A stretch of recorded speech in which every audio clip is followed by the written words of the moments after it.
Welcome to Beyond Names. I'm Dr. Habib. This is a space for spiritual seekers and soulful misfits, for the curious and the committed, for those grounded in the tradition, and for those who are not yet sure what they believe.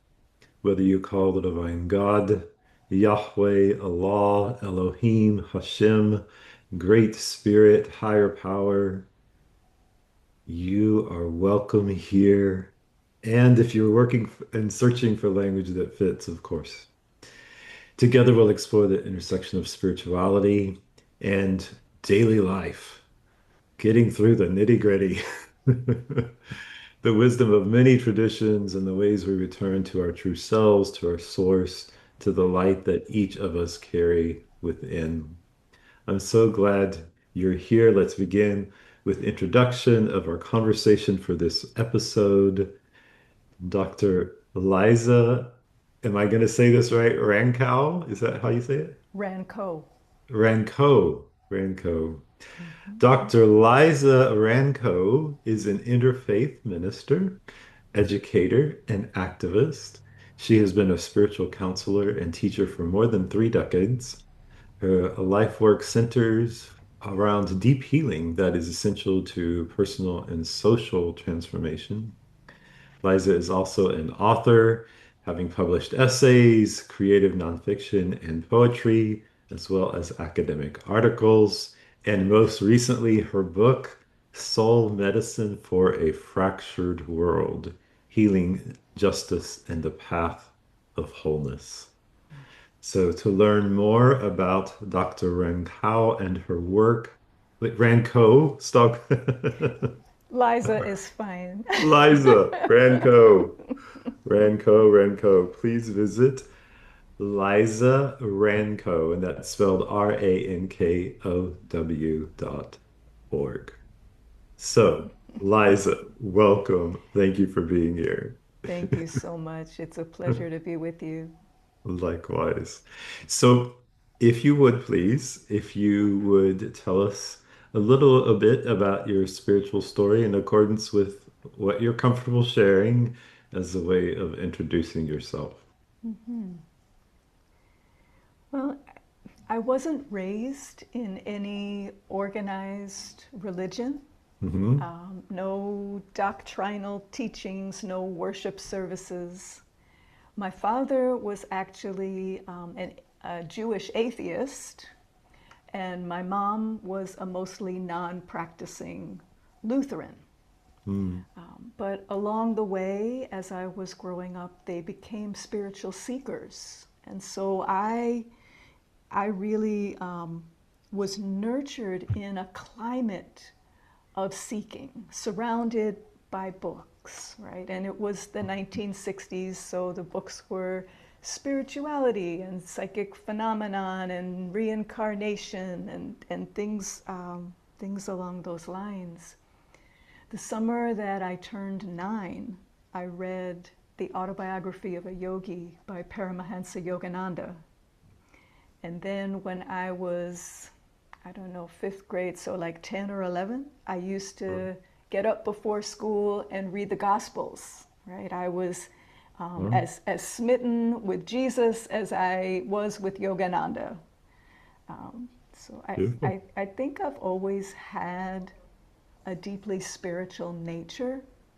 Mm. And although I've studied many religions throughout my life and I've learned from a number of spiritual teachers in different traditions, that I've been more drawn to the essence of Mhm. spirituality rather than the institutional practice. Um, Today, I would describe my spiritual life as a nature centered mysticism that's rooted in the oneness and sacredness of all that is, right? I believe that everything, um, everyone belongs to an infinite, creative, intelligent wholeness, and that everything emerges from this one common source, right? From the tiniest nanoparticle to the vast cosmos and everything in between. And that my practice is to continually open to that wholeness, to that, what I call the divine. I mean, none of the words are sufficient to Mhm. capture any of this, right? But to seek to be, to live in relationship with it and to live from it and to be in service to that collective wholeness. Yeah. I love that to that your practice is to open to this wholeness and Mm-hmm. you and to be in relationship with it, to be and to be in service to it. Yeah. Yeah. Because if we're in service to this wholeness, capital W wholeness, Capital W for sure. if we're in service with the capital W wholeness, then we're in service to not only our own heart and mind, but also to the hearts and minds of the rest of our brothers and sisters in humanity. Yeah, in humanity and beyond, right? Because we're also um, in kinship with nature and every expression of life. We're in kinship with ancestors and coming generations, Yeah, and to be in conscious relationship with yeah, all the dimensions of that. I think it changes not only kind of the ethical imperative of how we live, but it hmm, also shifts our inner experience of life. You know, it's not just little me in the face of all the world's calamities and injustice and suffering, but right. that we are informed by, we are guided by, we are sustained by this larger life. Mm, yeah, Yeah. that's beautiful. I can't help but think of my teachers who talk about the plant world, the mineral world, the animal Exactly. world, Exactly. and the those that are bridges between the worlds, you know. Mm-hmm. Um, Mm-hmm. yeah. So Yeah. it's the idea of a wholeness. And I love the way that you talk about wholeness because, of course, how it relates to the concept of unity and oneness Mm-hmm. in my tradition, in Islam and in Islamic Sufism, Yeah. mysticism. Yeah. Um, so I wanted to ask a follow-up question around your spiritual story. And I am fascinated by what prompts people's spiritual awakenings. And Mm. so I'm wondering if there was anything in particular that you are aware of that prompted your parents' transition from, Jewish atheists and Lutheran, Yeah. I mean, to seeking, to spiritual seeker. Were Yeah. you aware of anything in particular Hmm. that was the catalyst for that? You know, that's such a great question, Habib. My parents are both obviously, you know, in the ancestral world at this point. Yeah. Otherwise, I would like call mom and say, you know, what, What what what was was it? it, Mom? I do know that at the Yeah. time they got married in the 1950s, it was not a normal or in many circles acceptable Hmm. for a Jewish boy to marry a non-Jewish girl, for a Right. non-Jewish girl to marry a Jewish boy. It was not popular on either side of the family. Right.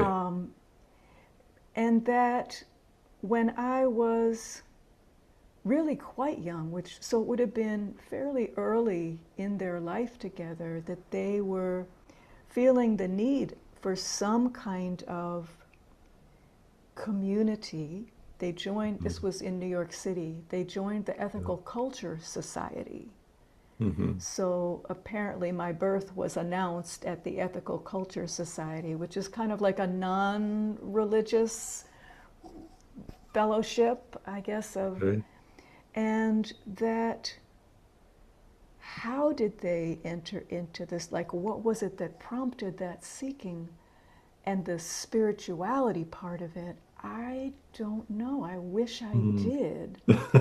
But I, when I said it was the 60s, and so there was a certain degree, particularly on my father's part, of curiosity about psychic phenomenon. Mm. Interesting. And Yeah. they, started reading Edgar Casey, who was a Mhm. trance medium who would give prescriptions for healing of physical ailments, but he also spoke about, times past and times yet to come. And there was a group, there were little home meeting groups, and they were called Search for God. Mm. So, how did an atheist land in a Search for God group? I can only guess it was the work of the Spirit. But The that work of the was, spirit but is sometimes more mysterious, sometimes it's more obvious. yeah, Yeah. but that kind of that opened a door. I Yeah. think that fed their seeking. Um, they joined the Self-Realization Fellowship, hence the Yogananda materials that would come every month in the mail. Yeah. And the path leads you, I think. Yes. Once you plant your feet somewhere, it will open and guide. It will guide you. I mean, I certainly never would have planned out or imagined the journey my life has taken. Um, and I think that's true for many of us. Oh, it's absolutely true for me. Right? Right. Yeah. Yeah. I love to find the humor in the fact that my entire lineage in the US is from the illegitimate son of of a German Jew, uh, and and that family became very conservative Christians, and many of them with very exclusivist Mm. views of Christianity, and my last name is of course a German Jewish last name. Um, Mm-hmm. so I find humor in how it certainly was not something that I planned, that Right. Todd from small town Texas, Mm-hmm. Mm-hmm. yeah, would embrace Islamic mysticism, Islam and Islamic mysticism. Yeah. But back to the question about spiritual awakening. Mm-hmm. So now that I've asked about your parents, of course, I want to ask about you. Um, you mentioned that you were, as a child, very just sort of naturally curious and I naturally engaged with the was. Gospels and naturally engaged with the teachings of Yogananda. Mm-hmm. Did you have, looking back from this point where you are in present day, do you recognize that there were particular moments that were like impetus moments or catapult moments for your spiritual awakening? Yeah. Or do you see it more as this gradual unfolding? I see it more, and I think a lot of children innately are Hmm. profoundly spiritual beings, Yes. and that often it gets conditioned out of us. And I was fortunate to have grown up in a context where where seeking was good, right? So it Yeah. wasn't stifled in Yeah. me. Yeah. And I think, I remember I grew up in New York City, but there were a couple of summers that we spent, about an hour outside of the city in what seemed to me like, you know, the woods, the Mm. rural universe, and just having a favorite tree that was my special friend, a willow tree, and I would Yeah. go the willow trees make kind of like a hiding place Yes. inside their cascading branches. And that was my friend. That tree was my friend. And I Mm, would go sit there. mm, Um, there was a lake that, we walked to a couple of times, and there was yeah. something very deeply spiritual about sitting there in the quiet by the water. And I was like literally 9 years old. Um, I also, I have, I have, what would you call it? Artifacts, right? So I think I even mentioned this in the book. I had this little hot pink paisley design cover memo pad that on the cover says messages of truth. Mm, And I would get little messages of encouragement mm, from the divine, from ancestors, from spirit guides, who knows? I don't think I knew, but I just would write them down.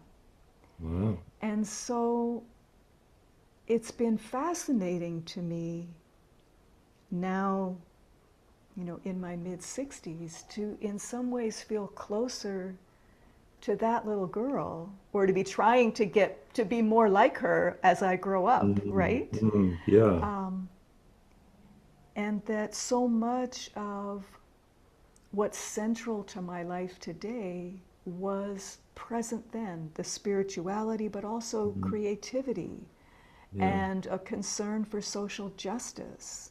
I grew Mm, up during the US war on Vietnam, mm, and my parents were not particularly activist at mhm, all, mhm, but I was. mm. I had my own, one girl, third grade protest movement going. Um, yeah, so, Yeah. I really, I honor and I admire that child self Mm, in some ways as my teacher now. yeah. Yeah. And, I never went too far afield, but I did get caught up in all the things that humans get caught up in as we grow and meet life Yeah. and get busy with, maybe more than caught up, but get busy with.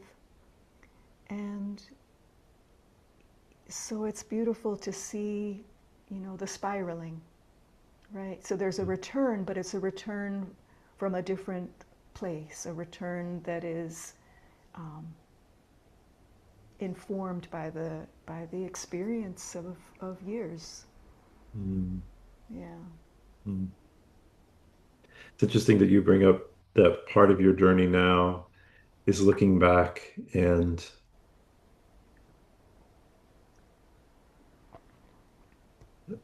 forgive me if I don't use the right word, but I'm going to say recapture. It's probably not the right word, but that natural spiritness so that you had spirituality that you had as a child, and it's more like perhaps the openness that you had as a child, and returning to that Mm-hmm. openness or Mm-hmm. for that to the flow of spirituality in you. Mm-hmm. Um, and I've recently been processing just how much the spiritual journey has its ups and downs, its ebbs and its Mm-hmm. flows, Mm-hmm. and how it is this rather unique mix of adulting, adulting, and then honoring the inner child, and that there's the place where, and I'm curious to see if this is true for you, but there's a place in me where I feel like there's an inner child that knows what in Islam we'd say is hawk, that knows truth with a capital Mm-hmm. T, and Mm-hmm. knows reality with a capital R. There's a part of that child that I feel like knows that. And then there's a part of my inner child, and perhaps these shouldn't be grouped together, but I think that it's important to say that they both exist. And then there's that inner child that is very much um, an outcome of early childhood trauma Right. and carries even, decades later, carries those misconceptions about the divine Mm-hmm. from early childhood trauma, Mm-hmm. and that there are layers of of releasing and letting go of those misconceptions and returning to truth, capital T. And then part of the adulting is bringing together the knowledge that supports the returning to the truth Mm-hmm. and that cares for the woundedness. Mm-hmm. Both. Mm-hmm. Is Mm-hmm. that, how does that? And also, it's not just caring for the woundedness as though the woundedness is a permanent condition, Yeah, but that can engage with our wounds, right? right, right. To gather the learnings, the wisdom, the Yeah. the the capacities that Hmm. they might call us to develop, and then integrate so that we're moving from being in affliction, a relationship of affliction, Yeah. to a relationship. For me, it's a lot of it was finding the wisdom in those wounds. Yeah. You know, it doesn't it doesn't negate the experience of suffering, but it, in a sense, redeems it by discovering the gifts within it. I love that you use the image in your book of the Japanese art Of of filling Kintsugi. the broken Mm-hmm.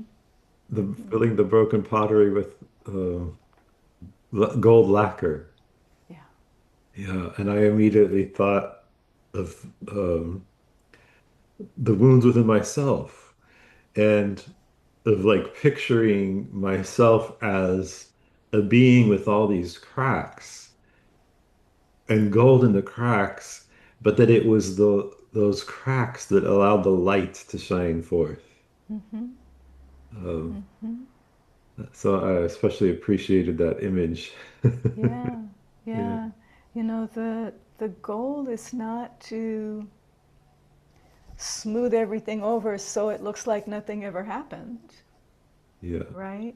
Or yeah. to get back to how we were before, Mm, but to grow and deepen through our experiences, and, as you say, allow the wisdom to shine, yeah, and even allow, the stuff that's still not quite settled to shine, because there's a way that it connects us with one another, absolutely. and I know you do spiritual direction, I do spiritual counseling, but even just between human beings in relationship, or our relationship with the world, if Yeah, we have never been through some hard stuff, how are we going to hold space for other folks who are going through hard things, and for a world that's going through an exquisitely hard time, yeah, So, to me, my own walk with illness, which has been my primary area of suffering, mm, has been one of my greatest spiritual teachers. So, in a way, that speaks to your earlier question about my spiritual life. I didn't put it mhm, there, but I well could have, you know, yeah, as one of my most profound spiritual teachers. mm, Not an easy teacher, oof, at all. Not a yeah, fun teacher, yeah, but I would not be who I am and I would not be a good minister, a good counselor, probably as good a human, Hmm. and I certainly couldn't have written the book Mm. if if not for that teacher. Mm. Yeah. So, for our listeners who have not yet read Soul Medicine for a Fractured World, um, Liza, there's a chapter. Um, it's tell us what the name. It's called "The Medicine in Our Wounds." There we Yeah. go. Yeah. Yeah. So there's a chapter called "The Medicine in Our Wounds," and it's on um, the relationship between spiritual growth, if I might say, or spiritual practice, and the experience of illness, of your experience of illness. Hmm. If I may, is that how you would? Yes, and Yes, and love it. yes, and you know, we've been speaking primarily about the individual, right, and Yeah, how our experiences of wounding, of trauma, of suffering can be doorways into something greater, something deeper.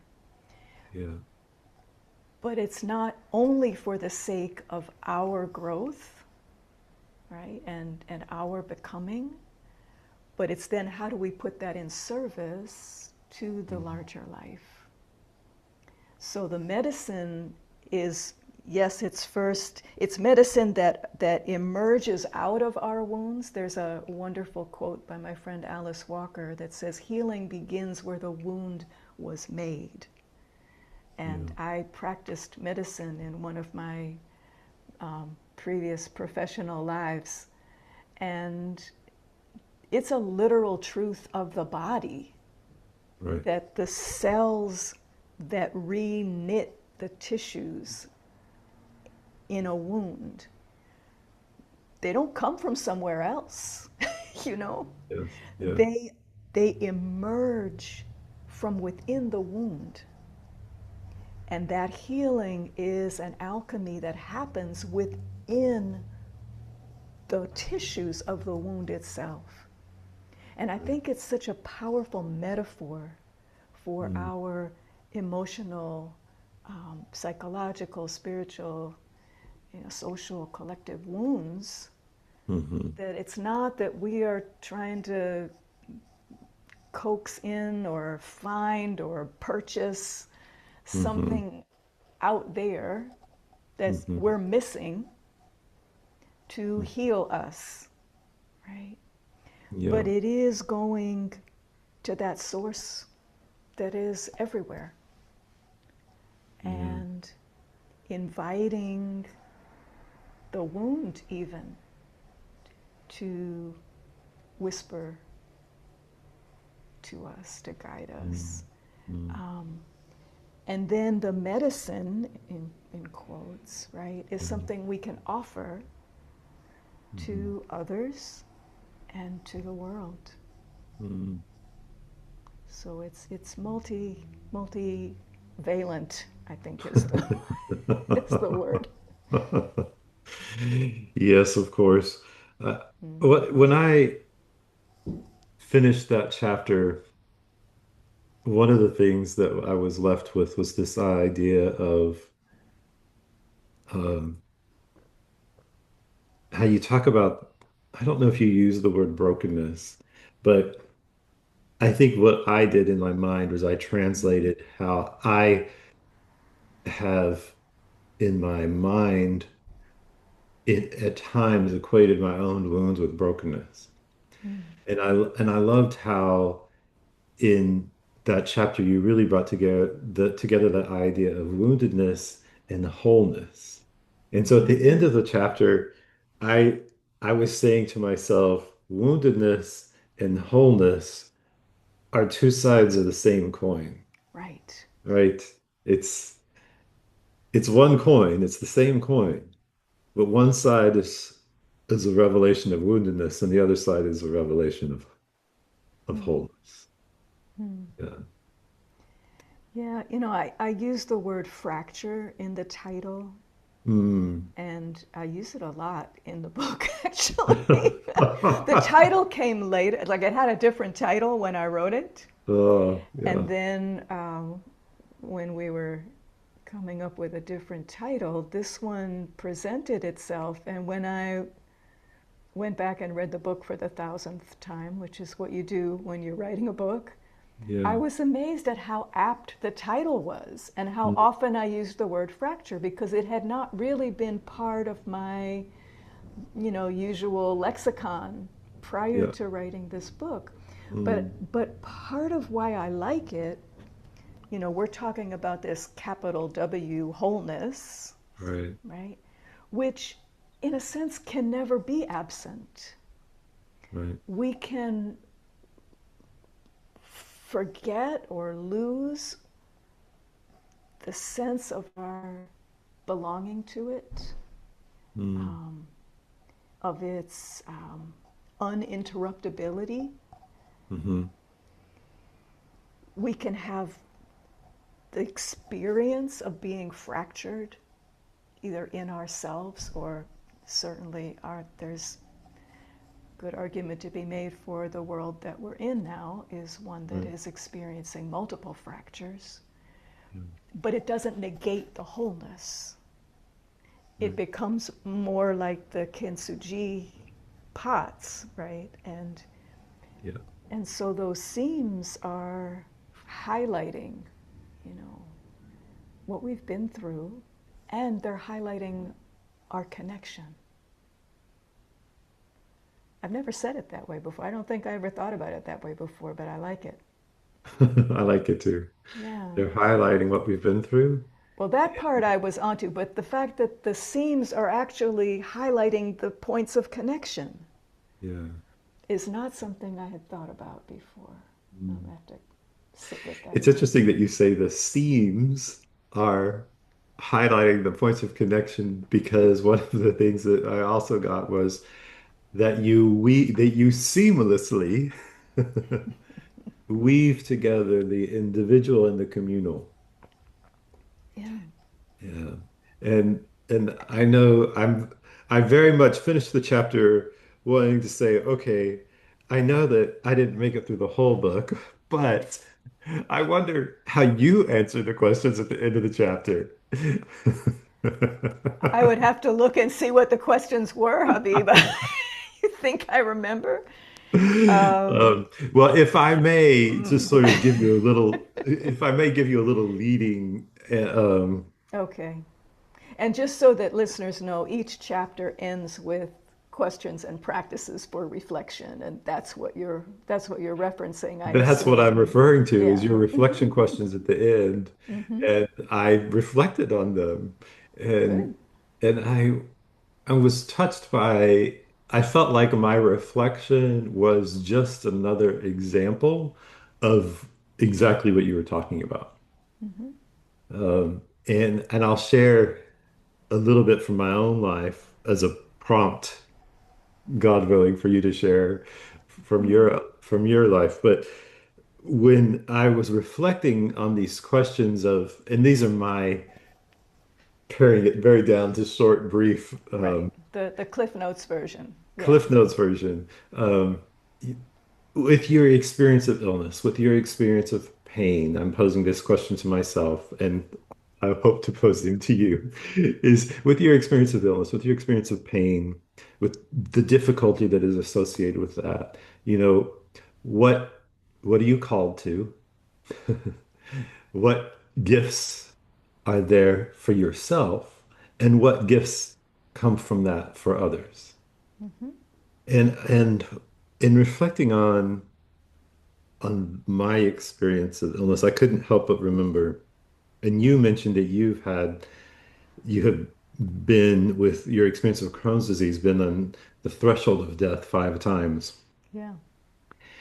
And I remembered in my own life when uh, I had a doctor saying to me, you know, your organs are barely functioning. I had another MD who had left his medical practice and transitioned to spiritual healing. say to me, your life cord is separating. And I was having dreams about death every night. And so I definitely had this sense of like, okay, I'm on the way out. Mm-hmm. And I also have this sense of choice, which is another thing that I'd love to speak to Mm-hmm. because you talk about choice in that Oh, chapter. yeah. Um, but I had this sense of choice and acceptance being going together, being with each other. Mm-hmm. And part of my choice was saying I'm not ready yet because I want to be in a place with less um, veils over the pure light or the essence, Mm-hmm. the truth of who I am.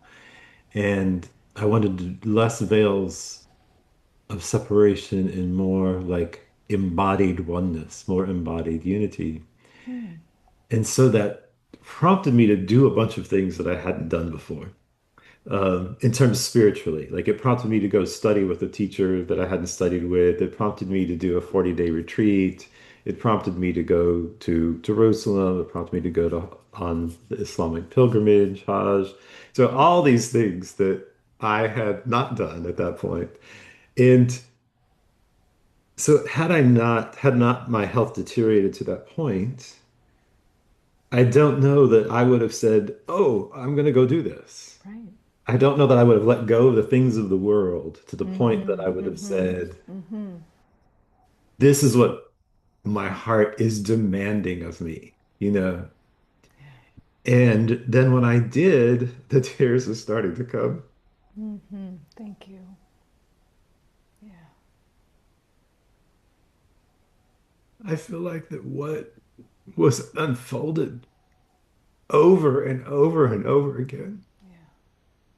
were these tastes of what the oneness is. Mm-hmm. That tastes of what I would call a unitive love or a unifying love.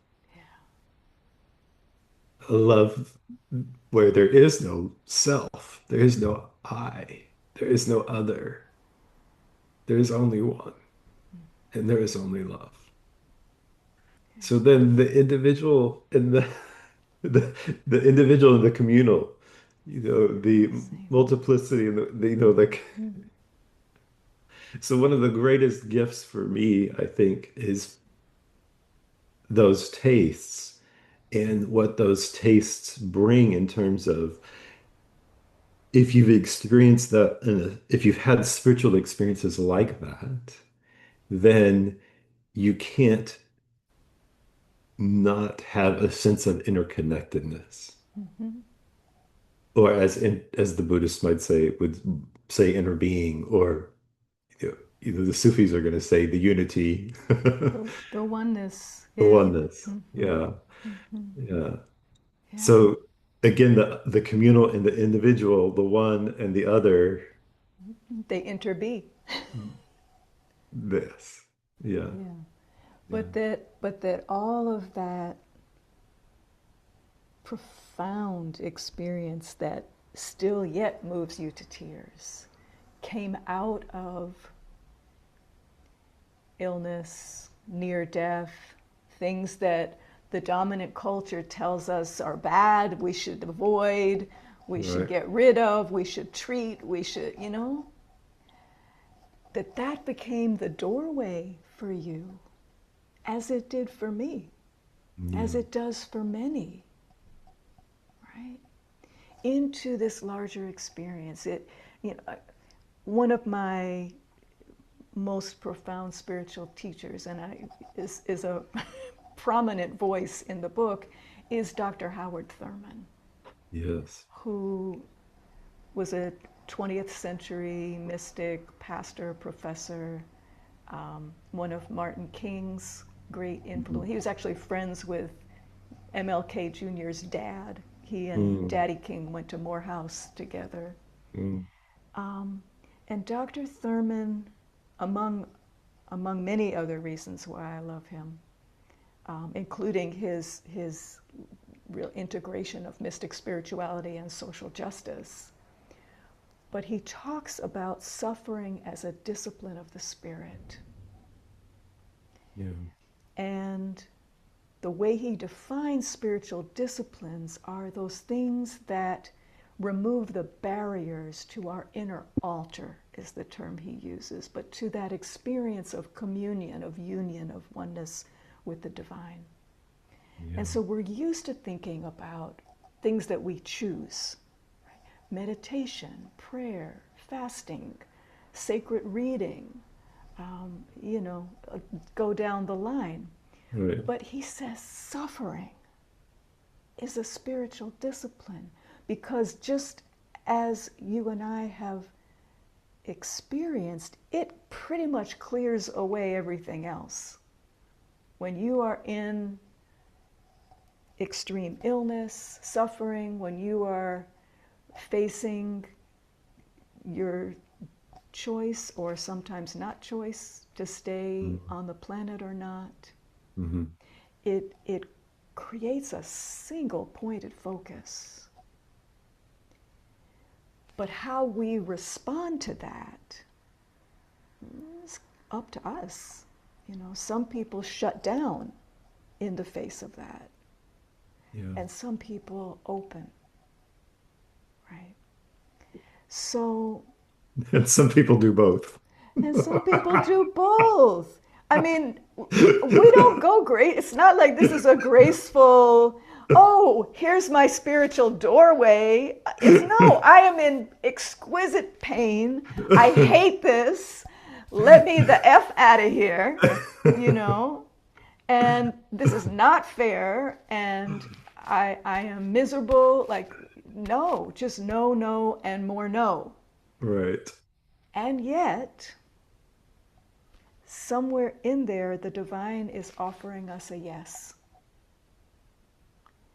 Yeah. And it sounds like you and I each, sometimes when there was nowhere left to go but yes, Mm. right? Mm-hmm. Sometimes when we literally, we've tried everything else. And it's Mm-hmm. that surrender of, you know, I just don't have anything left to fight with. Yeah. It's that yielding of being spent, completely spent. Yeah. And then something opens, you know? Mm. It's not it's, you know, especially listening to your story,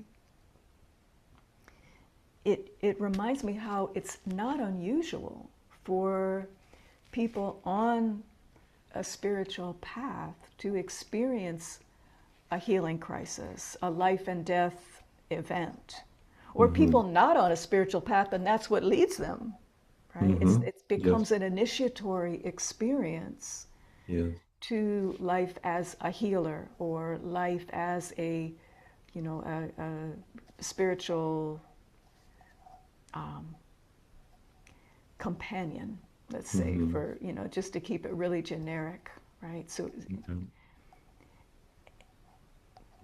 you know, my conviction, Habib, is that it is a loving universe, and Yeah. it is going to keep opening doors until we walk through one. Mm. And some of those doors, you know, are going to look like an amazing sunset that just opens something in us that makes us weep, and we feel, you know, the singing cosmos, right? And some of those doors are in the midst of the most profound suffering. Some of them are in, you know, the birth of a child, right? It doesn't have to be a hard Right. and painful threshold, Right. right? Yeah. But that it's all offered out of love. It's all offered out of remember, wake up, remember. Mm. You belong. You're connected to this larger, loving, creative isness, wholeness, Yeah.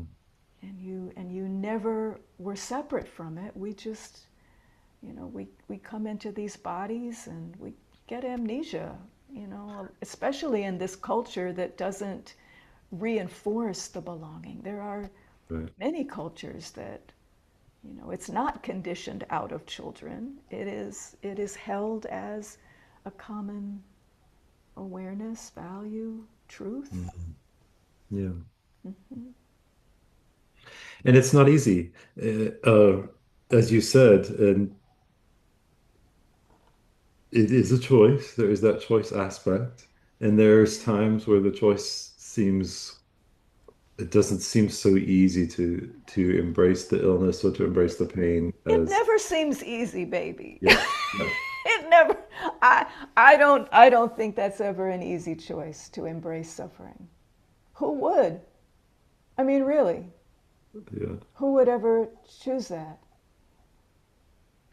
So have you got to the point in your own experience, and I ask this because as I shared before we started recording, this is something that I personally relate to. And I mean, I didn't say this, but I woke up this morning in experiencing many of the symptoms that I frequently Yeah. experience, and I was just overwhelmed by the the experience of fatigue, the experience of pain, the experience of, Yeah. the all the stuff that GI distress caused, that I was just and I was just in that state of overwhelmed by it.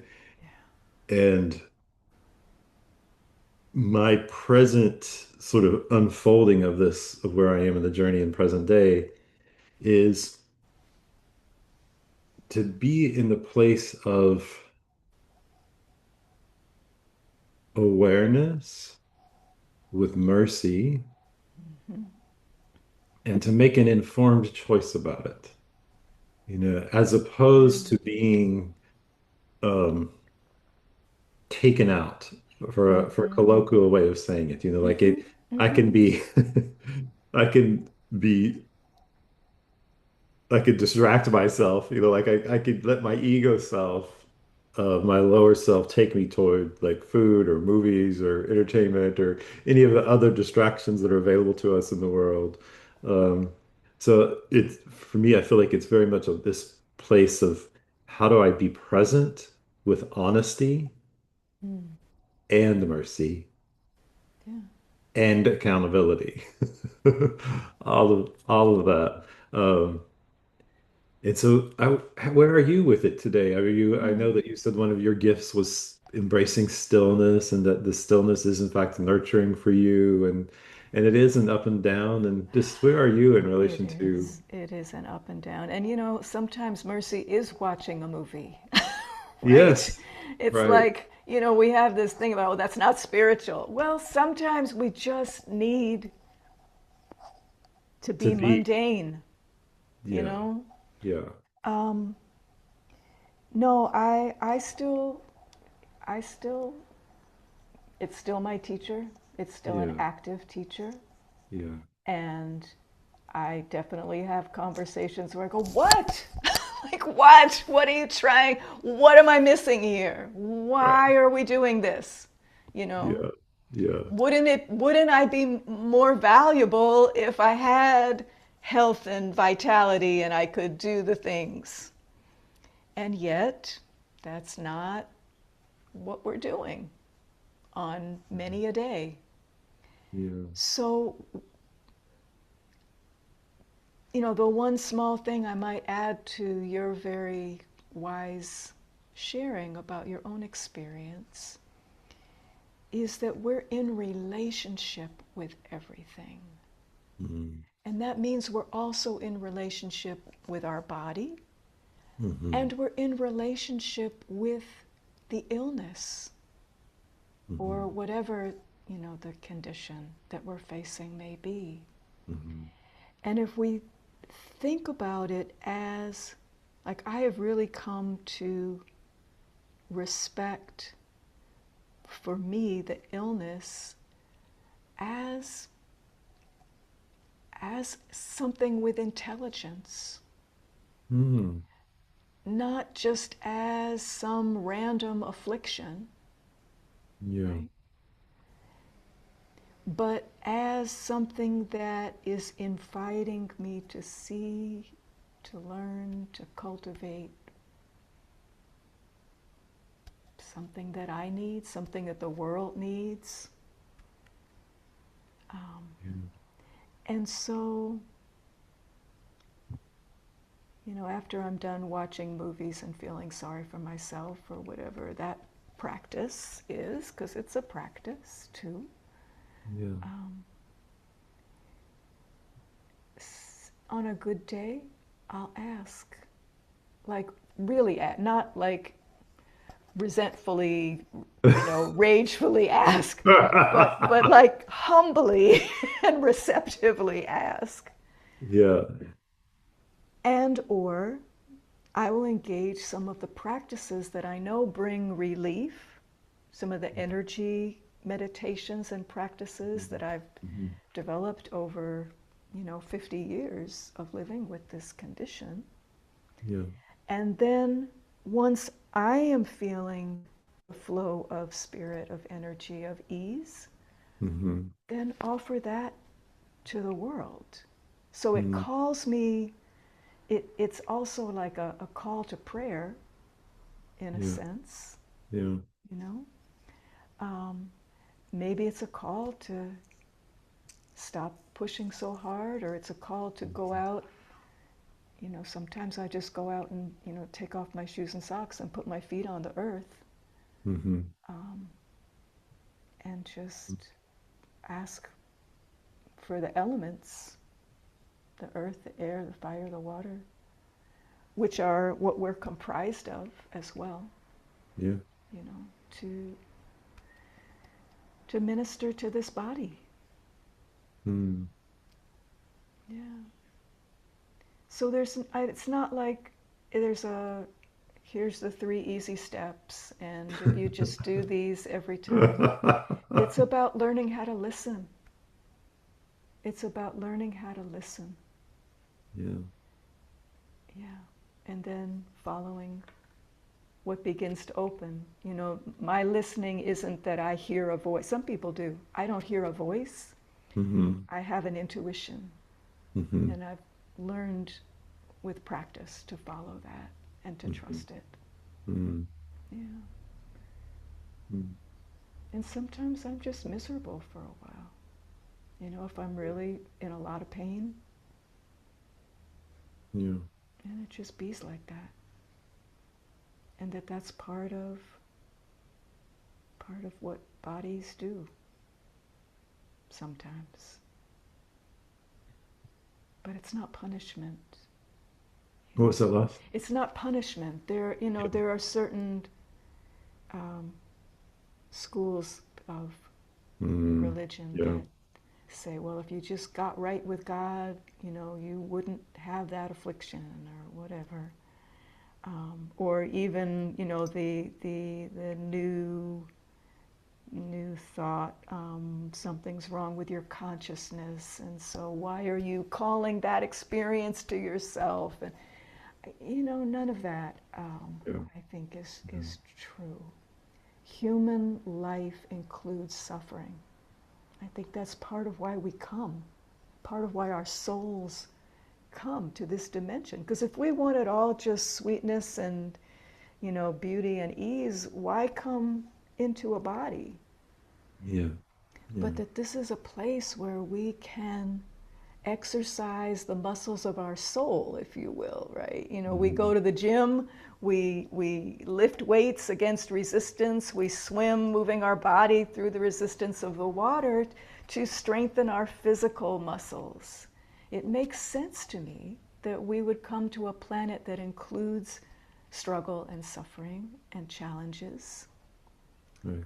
to strengthen our spiritual muscles, if you will, our spiritual Mm. capabilities, to find qualities within ourselves that, and laying on the couch kind of a life would not demand. Hmm. Yeah. Mm. And that helps, it helps me in terms of framing. Hmm. Like, right? Yeah. What are the qualities that I need to get through whatever it is I'm facing, Mm-hmm. right? What are the qualities I'm being called to cultivate?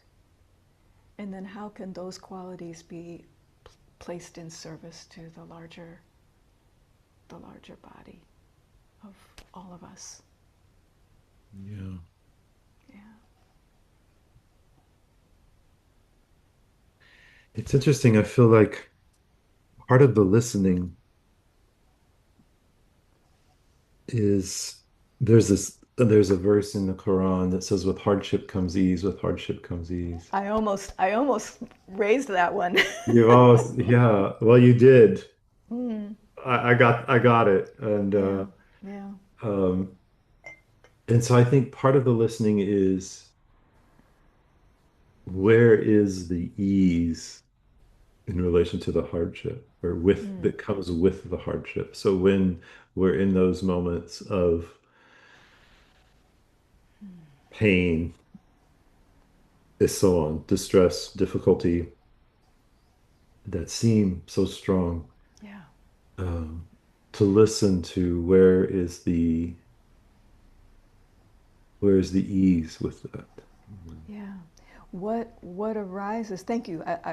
I like that question. Um, what arises for me is actually something I read back in the 80s, maybe. Mm, mm, I don't know if you remember an author called Stephen Levine or Levine, but he worked a lot with people who were at the threshold between life and mm, death or who were dealing mhm, with life-threatening illness. And he offered a meditation about how to work with pain in the body. mhm, And it was really about creating more spaciousness.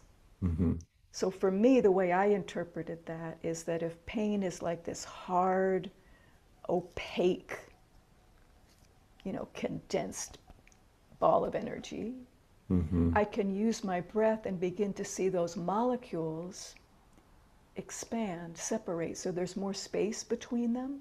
mhm, So mm. literally, it might be the same number of pain molecules, Right. but if they're spread out over a wider expanse, Yeah. the experience of pain is no longer intense.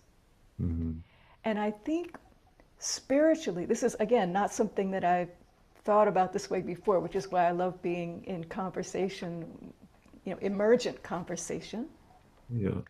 is that so much of the answer for so much of the things we struggle with is to open to something larger, Yes. right? Yes. So, how do we expand if I can't hold the suffering in this instrument or in my psyche or in my being, Mhm, the practice then is to expand my being, to mhm, open my being to that larger life, yeah. to the wholeness, to the oneness, to the divine, however we may conceive it, imagine it. For some people it's God, it's Buddha consciousness, it's Jesus as, a personal energy. Mm, It's the Orisha. But whatever it is that each of us finds that connection to the larger mm, life, yeah. practice that. Yeah. And so, just like with the physical pain, spreading it out over a wider field shifts our experience of it. With the emotional, psychological life suffering, opening to that larger breath, that larger life shifts our experience of it. And I think it's true for so much. If we're trying just, our little ego selfness is Mhm, not equipped to handle the the enormity of suffering in the world. or even in our own lives. Mm-hmm. But being in relationship literally with other humans, with other life forms, even patting a cat, is connecting with some other being in Yeah. community, being in, the collective of nature, right? Yeah. That all of that not only creates more spaciousness, but then it gives us more resources to meet whatever it is. Right? We Mm. can call on the strength of ancestors or the strength of a mountain. Um, Mm-hmm. right? We can call on the radiance of the sun. We can call on somebody who, in their life, uh, demonstrated qualities that we need to help us through right now. So, Mm-hmm. like, I call on Howard Thurman. Mm. I call on a lot of people. But Yeah. yeah, so it's getting out of this atomization Mm-hmm. that the dominant culture here in the U.S., just is so hell bent on training us into. But it's not helpful, and it's not true. Mm. It's not Yeah. true. Mm. Yeah. I can't help but think about my own experience and how it can bring the focus to the self with a lowercase s. Mm-hmm. As when you're talking about this invitation of greater spaciousness and greater strength through connection, Mm-hmm. that what happens there is that the focus moves from the self with a lowercase s. It Mm-hmm. moves to the the whole. Yeah. Yeah. Capital S. Yeah. But remember that lowercase s self is not the enemy, right? Where Mhm. the goal is not to ablate it, right? But to hold it with compassion. Right? It's got its role Yeah. in our life on the planet as human beings, but Yeah. it should not be left to its own devices to be the only the Yeah. only one driving, the vehicle. Right. Right. So yeah. Yes, it's to hold it in loving care. And Mm-hmm. that sort of, for me, brings the conversation back to the circle in terms of what we were talking about at the beginning around the child, like to Mm-hmm. bring together the the knowledge of belovedness, Mm-hmm. that I think we inherently came with into this life. Mm-hmm.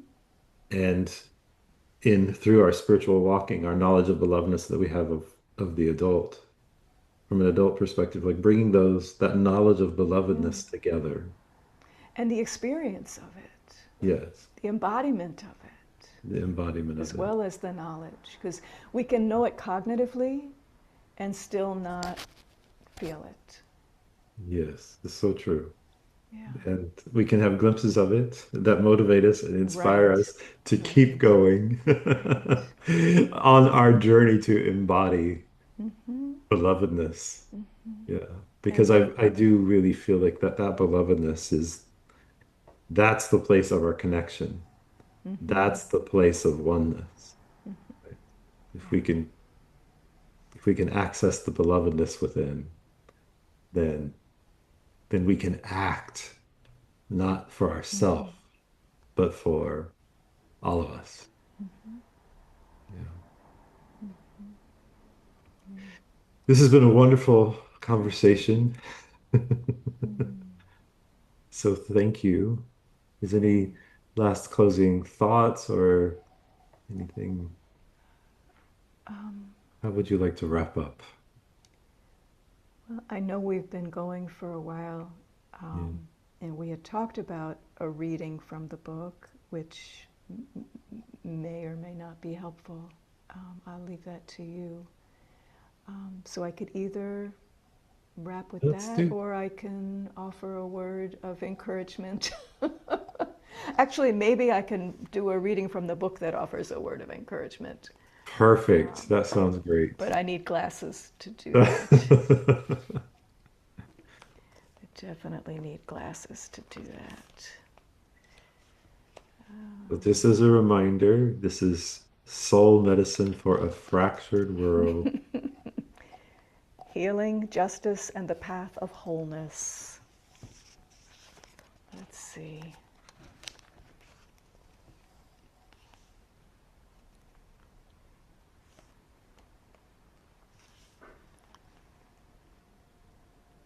All right, let's see.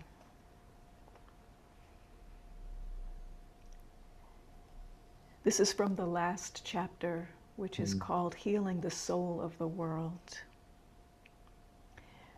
There is no map for these times, and only the compass of our hearts to guide us. Yet there is wisdom in the ancestors' whispering. There is vision in the dreaming of the coming generations. We stand at the nexus between past and future, praying to be faithful to both in the crucial role entrusted to us. And they are with us, urging us on. And I'm going to skip to the very last paragraph of the book. If you are alive on the planet, you have gifts and purpose that are part of the healing. It may be something you aren't even aware of, or something you take for granted. Or it may be that thing that you have always shied away from, but somehow known was yours to do. It may be something no one ever sees or finds out about, a prayer you offer in the quiet hours before dawn. It may be the way your eyes meet and hold somebody in pain, or the love you give a child. Perhaps a poem or music, or maybe putting your body in the streets as part of a mass movement. Perhaps you grow food in harmony with the earth, or aid the return of salmon to a river. It is less about the thing than who you become in the doing. The medicine that is needed in the world lives within each of us. We must go deep enough to find it and bring it forth as our offering to these times. Mm. Well, thank you for bringing forth. Yeah. Thank you, Habib. It's been a gift of a conversation. Likewise. Thank you to all listeners for joining us on Beyond Names. Before we go, if you would pause briefly, take just a moment to reflect on what stays with you from this conversation with Dr. Liza Rankow.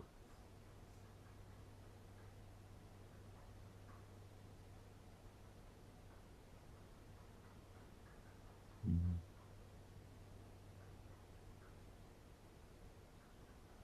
May something you heard today help you reconnect with the light in your own heart.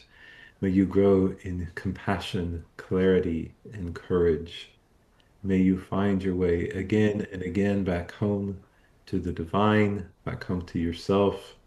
If today's conversation spoke to you, please like, share, and comment on this episode.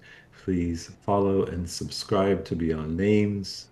To make an appointment with me, please visit habibburger.com. Until next time, may you be light. May you consciously participate in growing your light, and may you share your light. Peace be with you.